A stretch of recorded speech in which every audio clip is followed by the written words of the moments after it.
So the Iran war is going on and it's creating a lot of opportunities in the federal acquisition space. Go figure. War is good for business. Who would have thought? But this war is different than the normal war that we fought. So you've seen how Trump handled Venezuela.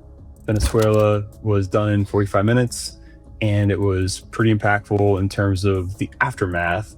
Whereas now Trump has the ability to control Venezuelan oil and who they're selling their oil to and where that oil is being refined. I think it's all being refined in the US, which is good for America. There's some similarities there, some good things that are happening there. And I think there was an expectation, at least from some of the pundits and some of the people around the world, that the same thing was going to happen in Iran. Iran was a very different enemy. They had tons of military capability that they've gotten from Russia and China. The interesting thing about what happened in Iran, though, is that we were able to take down effectively all their air defenses, sink their entire navy, do a whole bunch of stuff to degrade their capacity to wage like a proper war or even defend themselves from our strikes. We were able to take that out in about 3 days. So why that's really important for federal acquisition is because Iran was buying all of its weapons, either domestically producing them or buying them from China and Russia. When they were buying these weapons, they believe they could defend or at least protect against the US. So their air defenses, all these things, that's what they were gearing up for. So there's a whole bunch of other countries around the world that buy foreign military stuff. They buy things from foreign militaries, they buy weapons to use domestically. And it's actually one of the biggest businesses that the US government has is our foreign military sales exports. And why it's critical for our national security, but I'll also talk about why Iran and really its failure to be able to defend itself using these other countries' weapons. And Venezuela had the same problem,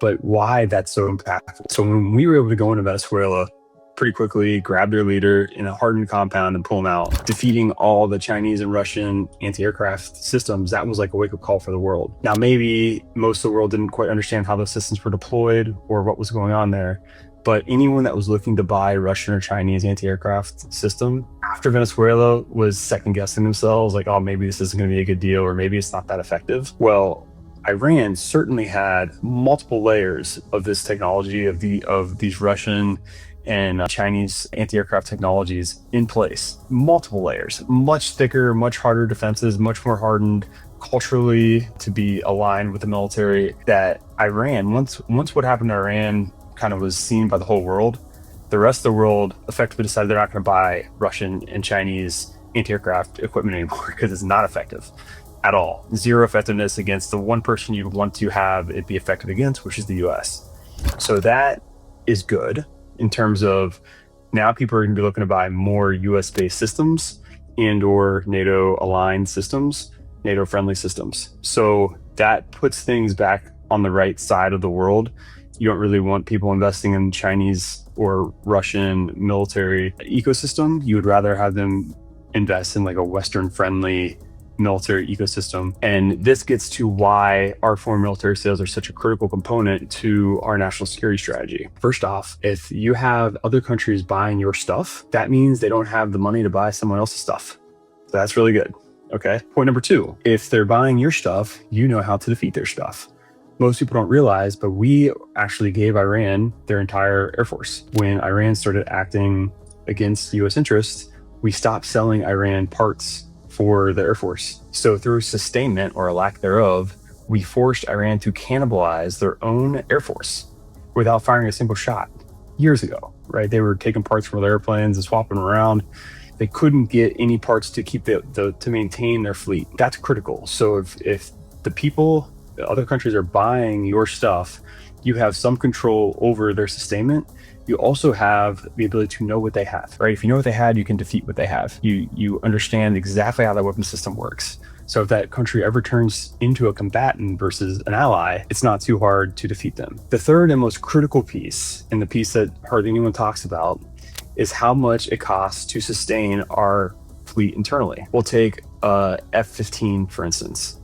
Say the US is done buying F-15s. We bought enough of them, but they're still going to be in our fleet for 30 plus years. All right, if we don't sell F-15s to other countries or to anybody for that matter, if the production line shuts down, this is true for B-21, F-22, any of these things that we have large production lines on, the moment we're not selling more of them, the production line will shut down. Okay, you notice we don't sell F-22s internationally. Maybe we don't sell B2s internationally. So we have very limited quantities of those, all right? And they're very expensive to sustain, because if you don't have an open production line where you have parts rolling off that production line, new planes being assembled, getting new parts becomes really, really expensive. So programs like the F-15, you know, are going to be like a workhorse. You want to have an open production line. F-35 is going to be the same way. That program was built on a foreign military sales strategy so that the production line will always be open. Is it the best aircraft? No. Is it the best run weapon system in the world? No. It's probably one of the worst run programs in the U.S. Air Force today, or the U.S. Department of War today, because it is just really, really expensive for what it does and the capability it provides. But it will be around for a long time because all the other countries are buying them, and it will have a very low sustainment cost compared to what it could be if it didn't have those production lines open. So that's why foreign military sales are so important. These actions that were taken in Venezuela and Iran are going to increase the likelihood that countries looking for anti-aircraft weapons or other weapons will buy stuff from the US industrial base, which again will help our sustainment and help our prices and help our ability to sustain our fleet in the long run. So that's all really good. The other really important thing that it did from a military procurement perspective is we used a lot of really capable weapons in Iran specifically, and we depleted some of our supply of guided missiles, guided weapons. Secretary Hegseth has already come out and asked for a supplemental bill. Now, the supplemental bills are important. That means they're adding money to go buy more stuff. He asked for, I believe, a $200 billion supplemental funding bill for munitions. That means Congress is going to go through the regular appropriation process and add another $200 billion or whatever they decide to add to go buy more stuff. There's an opportunity there. You've heard me talk about in other videos, congressional ads, and how to go play with Congress and have Congress bring you money to the table. Well, whenever there's a supplemental bill, that is like a warning light, flashing sign. Here's another opportunity to get Congress to add money, not just for any procurement, but maybe for some of the stuff that your company's working on. So look at these supplemental bills as a golden opportunity. If you have a lobbyist in play, if you have the right relationships to push some money through Congress outside of the normal appropriations process. It still goes through like appropriators and the appropriations process, but it's out of cycle. It's a supplemental bill. So that's another good thing that's happened with the Iran war in terms of military spending and how defense works. The final thing, and this is just on a personal note, the way I see the world lining up, and there's probably some commentary on the internet talking about this, but I believe this since the beginning. I actually stood up at a Tony Robbins event in front of 400 or 500 people that are all really smart, well-off people from all different parts of the world, when we had a very well-known political scientist get on stage and say that the U.S. is going to go to war with Iran. We like the status quo and that Trump is totally bluffing. I said, and I believe this still to be true, has nothing to do with Venezuela. It all has to do with Chinese oil. How do we keep the oil from going to China and make them pay at minimum the same rate everyone else is paying? China was getting a bunch of oil from Venezuela, and they were getting that in repayment, like debt payments for a loan that was like crazy loan terms. So they were getting free oil from Venezuela. Okay, so that's one. That's off the table. That's not happening anymore.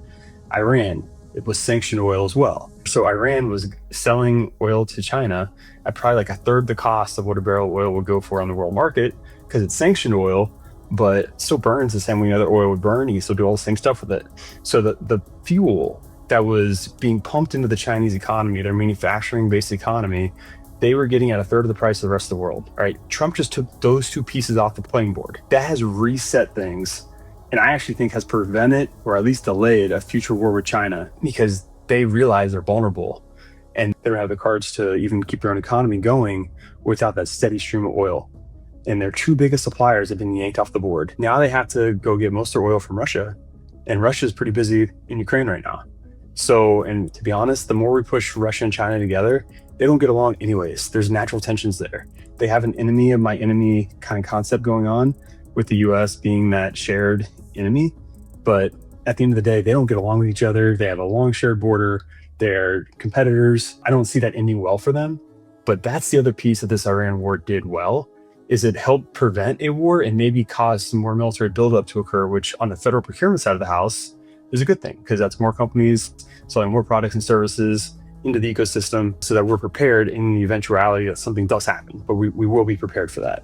And overall, I think the U.S. military has performed so well in Iran, obviously so well in Venezuela, that the rest of the world will put on notice. And we are not in a bipolar world. We are in a unipolar world, where the U.S. is the dominant military force. And it will continue to ensure freedom of trade all around the world. This is a really important concept. And you're going to see, I think, the price of oil dramatically come down. I mean, it was probably about 6 weeks over $100 a barrel in the Trump administration. During the Obama administration, it's probably about 3.5 years. It was over $100 a barrel. And that was, over a decade ago, which is also bananas. Like, we've had a lot of inflation in that decade, and they were over $100 a barrel then. So oil's under Trump was well contained. You see the stock market's still going to do well. Everything's going the right direction. Anyways, that's what I got for you today. Iran war. Good for federal procurements, good for military, hopefully good for the world in the end. And that's what we're praying for. Anyways, if you guys like what you heard today, or you have differing opinions, same opinions, anything, comment, like, subscribe. We'd love to hear more from you. And I'm going to keep doing more videos like this. This is a little less federal procurement, a little bit more commentary on world affairs. But I'm telling you, they are all intertwined. So yeah, please like and subscribe, and we'll see you on the next one.